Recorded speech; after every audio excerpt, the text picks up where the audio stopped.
Well, hello everybody. This is Daniel with Daniel's Bullion Coins. I have my sweet wife Ingrid here, Good morning. and we're going to take a few questions. Yes. Okay. First, we always want to start off with what was it like in the shop this week? we Yes, wanna it's always say. good to look at what a small coin shop just outside of Washington, D.C., and how it's going in the economy. A quick look, a Yeah. snapshot look at the economy. And I would say this week it's definitely been sellers.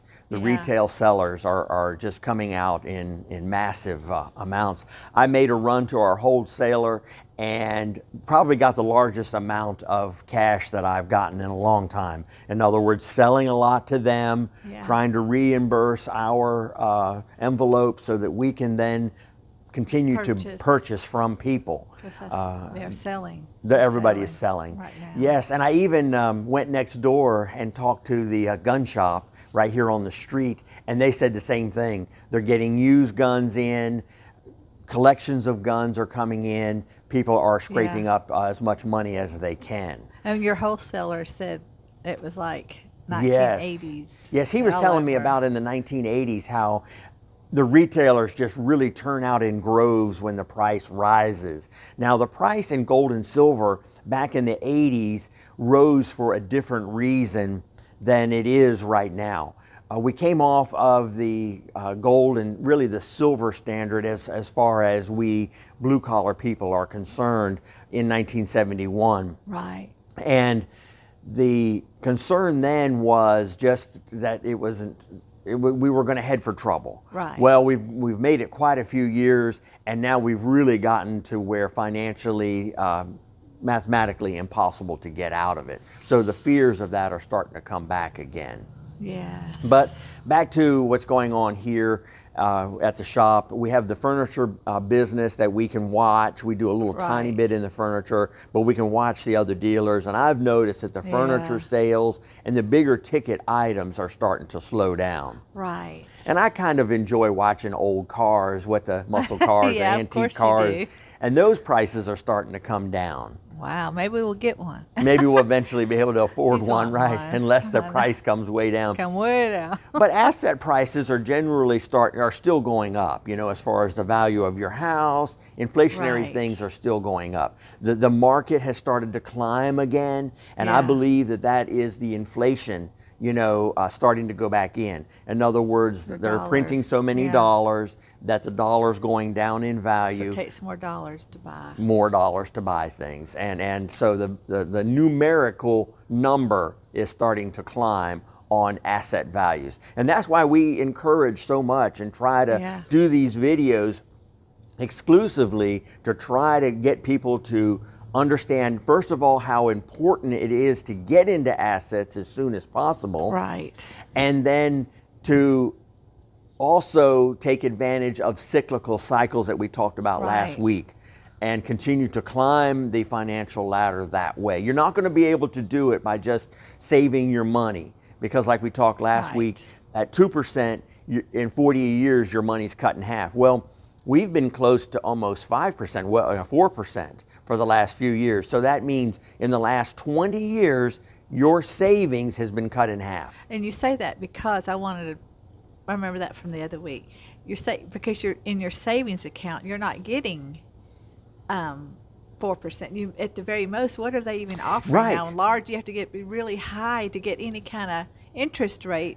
There's really no interest rate available right, at all. because the fees they charge for them to hold it. I mean, Right. you Well, know. there was a lady that came in to buy some silver. She had $2,000, and she showed me if she repurchased her CD, I think it was a 2-year CD or maybe a 5-year 2-year CD, it paid her like $70. Oh, And when you think about it, in 20 Golly. years, that $2,000 is only going to be worth $1,000.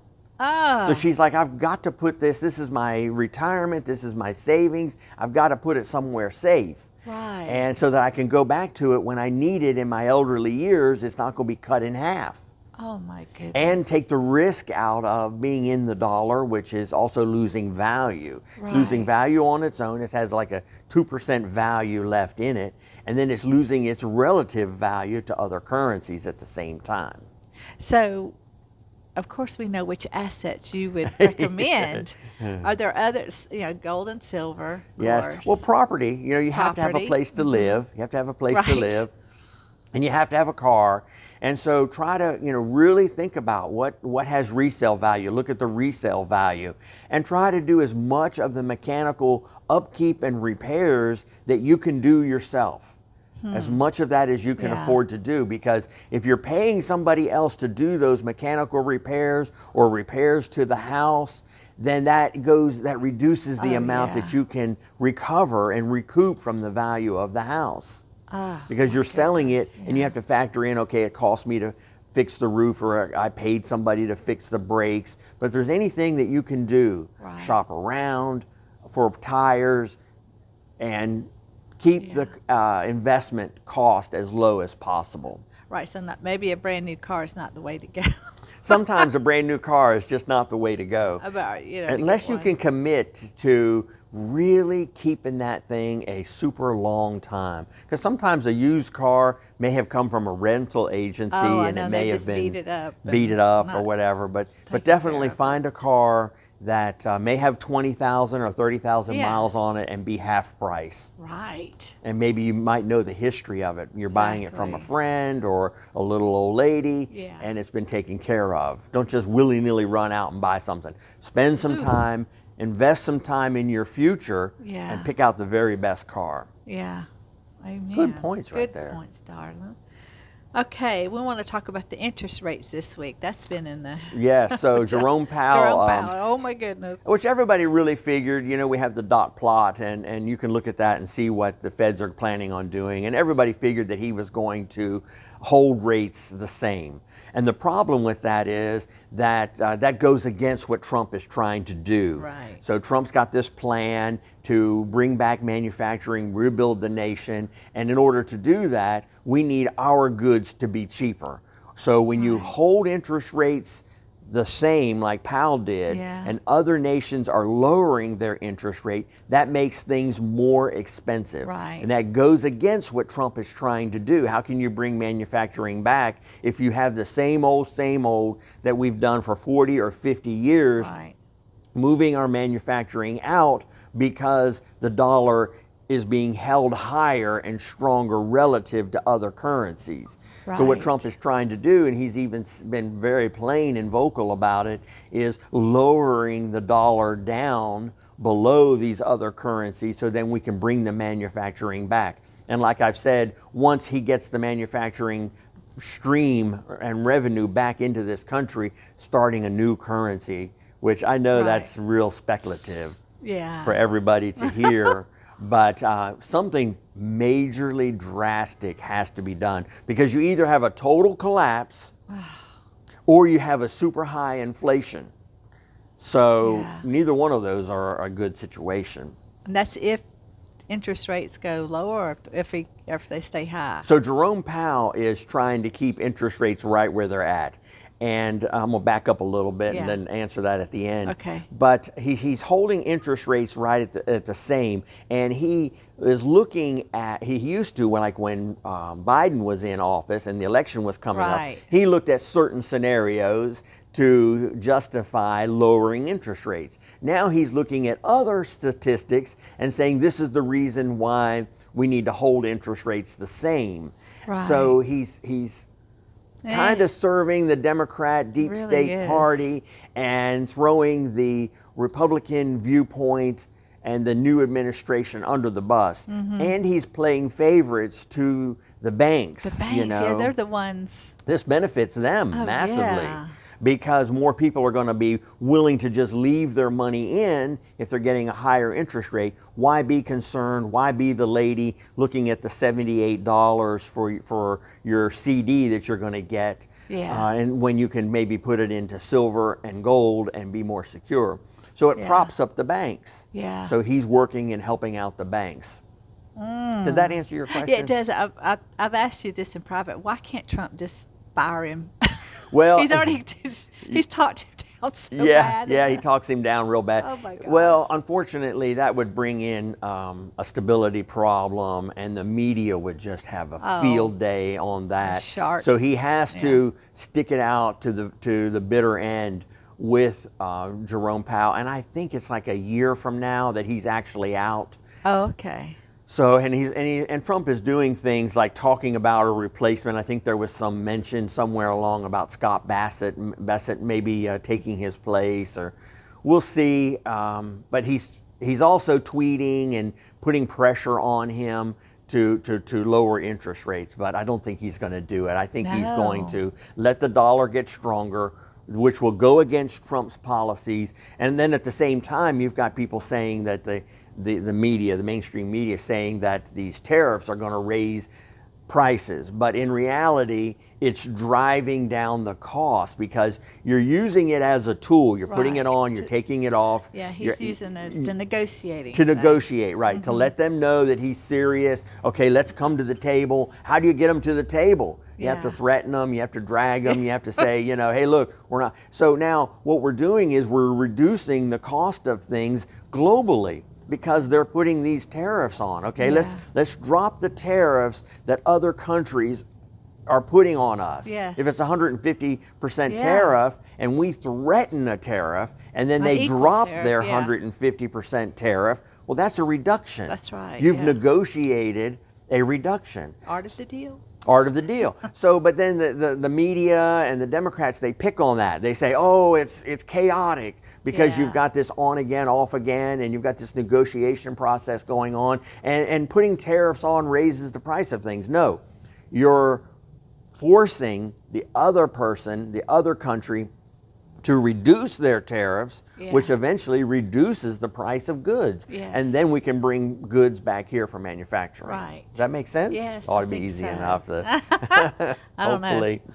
For me, it takes a while, but Oh, anyway, fun. It's all fun. yeah, so we have to talk about Iran. What's going on there? Yeah, we have to, because that's the big issue right now. Yeah. And the big thing about it is, now this goes against what Trump wants to do. Trump wants lower energy prices, and that's why we have the drill baby drill. And there's only so much he can do because he can only go against executive orders.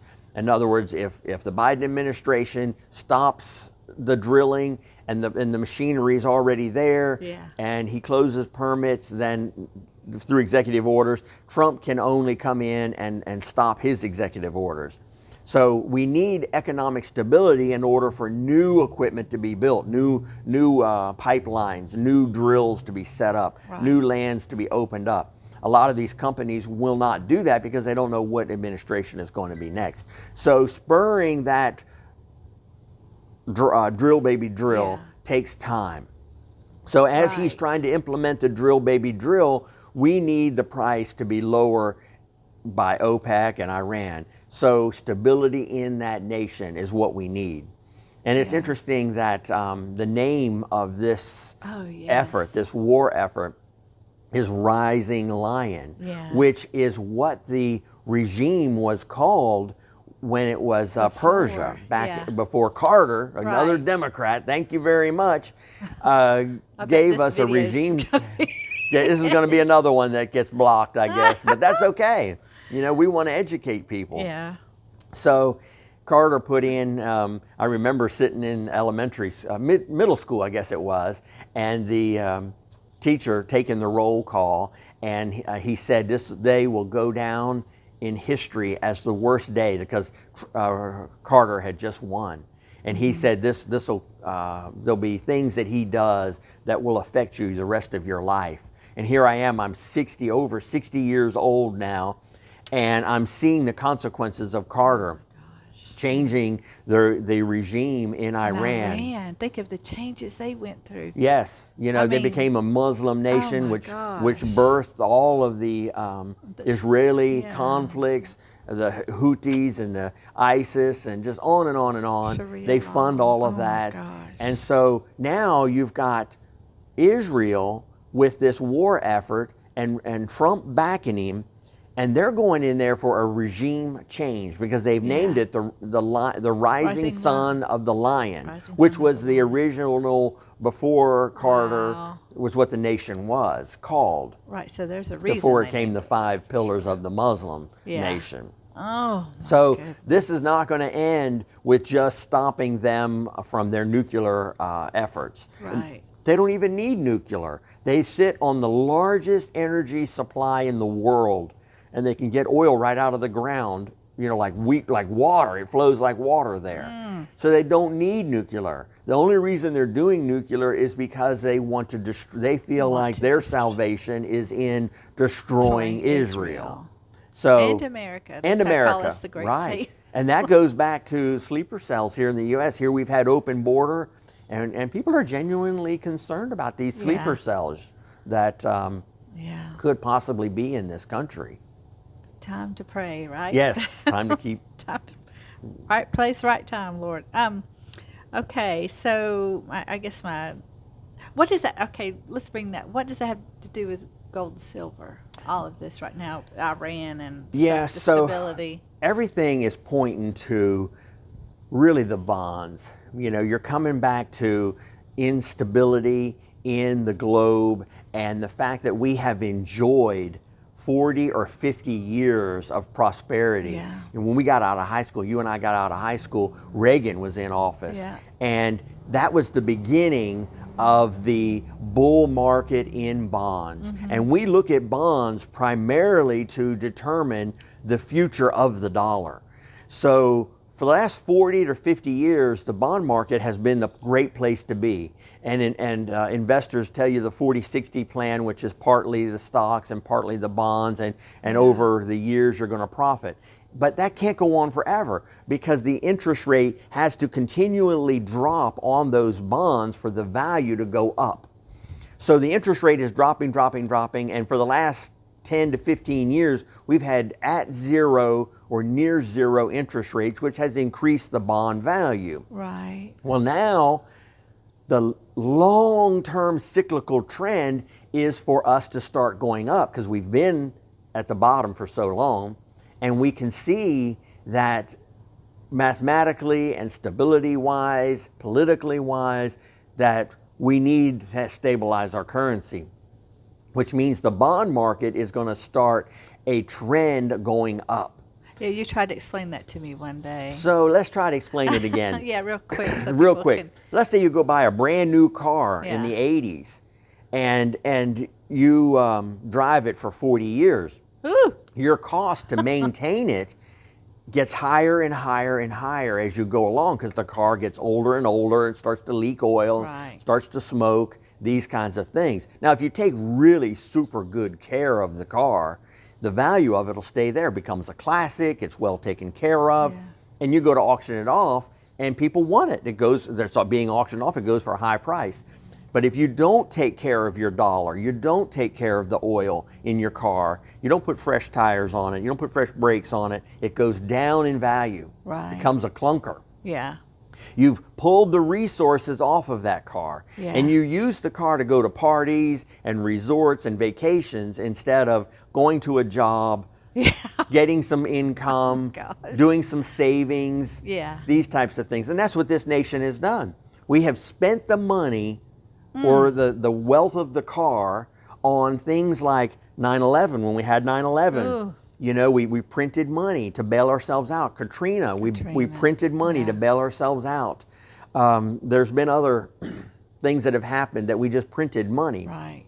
Well, now that the car is a clunker, you're trying to auction it off. You're trying to auction off these bonds, and people are paying less and less. So if I buy it today, this old clunker, what are the chances it's going to need major repair tomorrow? It's Yeah. really high because it hasn't been yeah. taken care of. And who knows what else is going to go wrong? Right. Because, the brakes are now the calipers are worn out. Now the rotors are worn out. Now the hoses. And you just find all these problems. So the value of the car, the bond, for the next 40 years is going to continually go down in value because the maintenance hasn't been kept up on the nation. Okay. So Wow. when they have these bond auctions like they've been having them, well, what happens is The government buys. the government buys it and props it up. They say, Yeah. well, we'll buy the old cars and we'll do the maintenance for you because we can print the money and pay the mechanic and we can prop it up. We have all these tricks we can do. We can put sawdust in the oil and make the engine sound real good, and we can put extra high-test gasoline in it, and we print that money to repair the car. Right. Well, that is starting to run out. Yeah. And people are starting to see that the car needs a paint job, and it's driving down the road and the smoke is rolling out the back of it.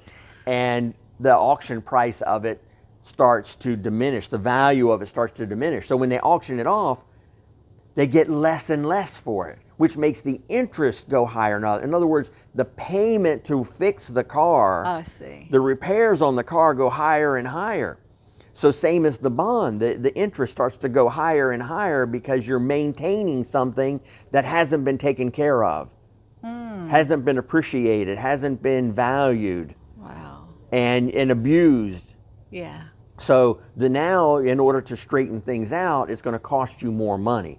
So let's say I go buy a car that's 40 years old, and then I want to resell it. Well, it's going to be worth less. It's going to be worth less as the maintenance cost goes higher and higher. Right. I'm willing to pay less and less for the car. Right. So that's how bonds work. Wow. The car needs more and more repairs, goes down, down, down in value. The maintenance cost goes higher. The interest rate goes higher and higher. It's like a seesaw.